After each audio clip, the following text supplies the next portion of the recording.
up, guys? Welcome back to the channel. Thank you for tuning in to another video. If you have not been here before, my name is Gio. I am a photographer. I make videos, photos, and content based around just being outside, doing stuff, making cool things. Give me a subscribe if you have not. I appreciate it. Let's jump right into it. About 5 months ago, I made a video about the Fujifilm X100VI. I will link that here, or maybe here, one of those places. But after I got that camera, I realized I didn't have any want to shoot it, so I sold it. Terrible mistake on my part. I decided to re-pick one up. I bought another one. And here's why. If you know me, you know I go through phases with cameras. I get one, I sell one, I keep it, I love it, I hate it, ups and downs. All roads lead back to Fujifilm in my book. It's the one camera that holds tri and true. That and the Pentax 6.7 are the two cameras that I cannot seem to shake my love for, no matter how much I hate them. Previously to my X100VI video, I made a Nikon ZF video. I love the Nikon ZF. It had some issues that I didn't necessarily like the most, so I decided to sell it. Nikon patched the firmware to fix those issues. I bought another one. The second time around, I love the Nikon ZF again. But the one issue I had with it was compactability and size and being able to carry it everywhere. That led me to not carry the camera, and I would only carry my Leica M10 monochrome. I love my Leica M10. I love shooting black and white, but I also like shooting color from time to time, or just having the ability to throw in some color snapshots along the way. What other camera could provide me with this type of shooting experience? A Fujifilm. I have Sony cameras. They're great for work.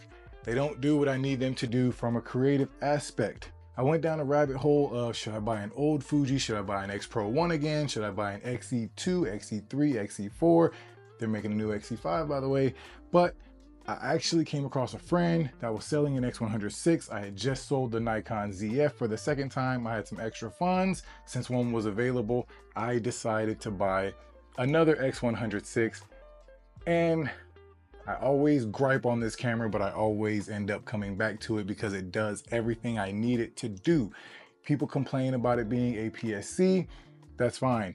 Everybody's cameras have different use case scenarios, and in this situation, just having colorful snapshots that have great color tonality straight out of the camera, and I don't really have to do much to it as far as JPEGs, this camera wins in my book. I will say, I have always been a fan of the X100V. I love that sensor, the X-Trans4 sensor, the XT4, I think it's the XT5 actually. No, XT4. XT5 has the X-Trans5 sensor. This has the X-Trans5 sensor, and it's the only one that I don't know if I absolutely love just due to the 40 megapixels and low light usage.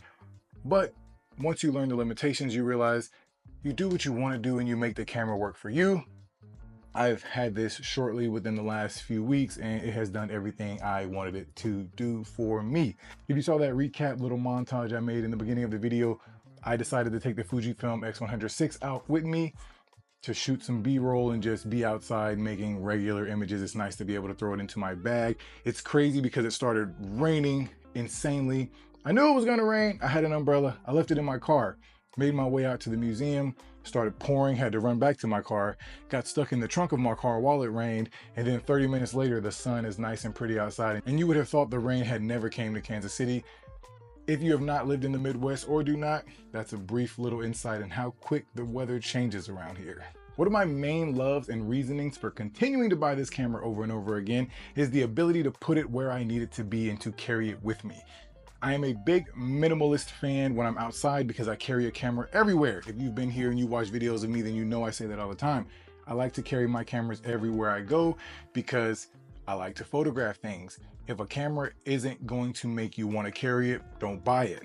However, this one is small. My Leica M10 is relatively small, but I pack it with a 28, which makes it fit in the bags I need to fit in.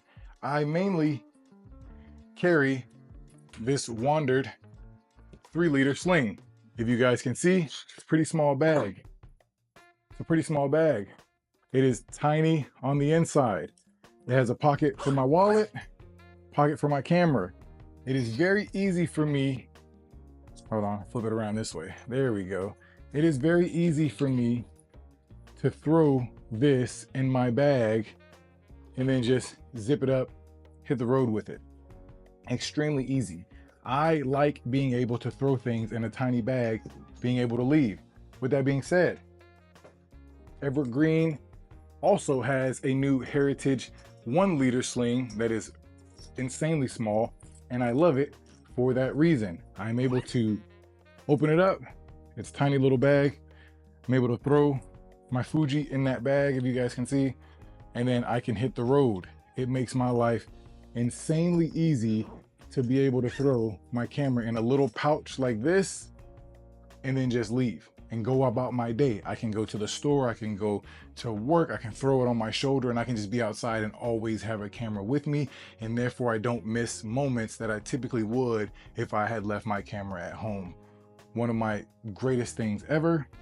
Side note, it's nice to add accessories to this. I have a JJC bottom plate with an external grip, a thumb grip, and a JJC lens hood.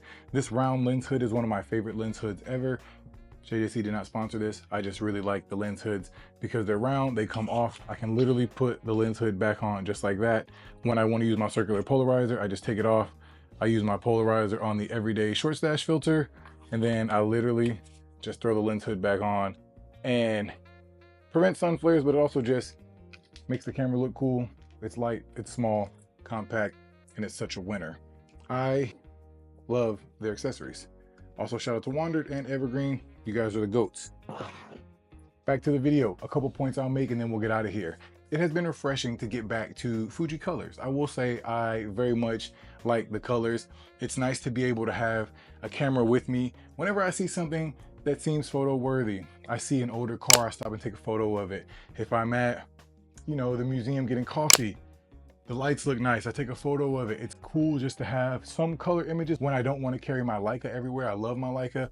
Sometimes I do leave it at home just because it's not weather sealed and I don't like carrying it everywhere.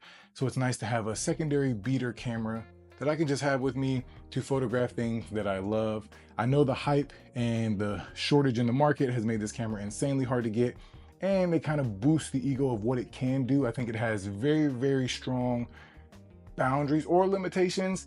But once you work around those and just enjoy the camera for what it is, it can be great. This is not a video telling you to go get one. If you want one, why not? If you don't, who cares, and keep scrolling. Please don't leave me a comment on why I shouldn't like it or if I'm getting paid to. No, I'm not. I like the camera. I really wanted to just have something compact that I can just photograph my everyday life with. I have small boys. It's easier to have autofocus sometimes. I mean, I love having manual focus with my Leica, but you can't get every moment because it's tough. So it's nice to have a little autofocus camera that's small like my Ricoh that I can just take everywhere. If you guys are aware, I made a Ricoh first Fuji comparison video, but if anybody is curious on the size of the differences, here is the size comparison between the Fuji and the Ricoh. Both of them are very small cameras. They both fit into bags easier. One is a 35mm comparison. This one is a 40mm comparison, and they are pretty much the two main APS-C everyday carry cameras on the market. If you don't have one, get one. But that being said, I won't hold you guys. It's a great addition to have back into my lineup. It has brought fun into my workflow. It makes me enjoy capturing the mundane, silly moments. Sometimes you get some bangers, sometimes you don't, but that is what it is. I appreciate you guys as always. If you do me a favor, hit that like button, leave a comment, subscribe, share with your friends. If you like the X100V, if you don't, just don't say anything stupid. I get a lot of dumb comments. Just leave them at home. If you're gonna say anything negative, just keep scrolling. You know what? Never mind. Leave the negative comment. Helps boost engagement. I appreciate you. Until next time, I love you guys. Be easy.